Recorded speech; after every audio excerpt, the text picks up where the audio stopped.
Hello Year 5, hope you're all doing well. We're going to be looking at relative clauses and how we can use them in your writing. Pause the video and have a think about what you know about relative clauses.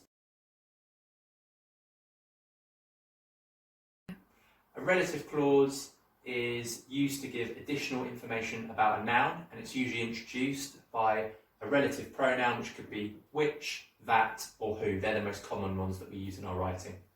This all sounds really complicated when we're describing it, but it'd be a lot easier just to have a look at it in context. We've got the sentence with a relative clause in it, so we've got the girl, and then this is the relative clause, who was wearing a red dress, walked over to the car. We could take that relative clause out of the sentence and the sentence would still make sense.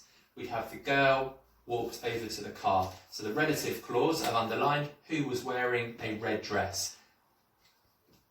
Two important things to say about this. I've used commas at the start and the end of the relative clause, and also I've used that all-important relative pronoun just there, who. Remember, our relative pronouns that we use most commonly will be who, that, and which. There are others, but they're the three ones that we're going to focus on.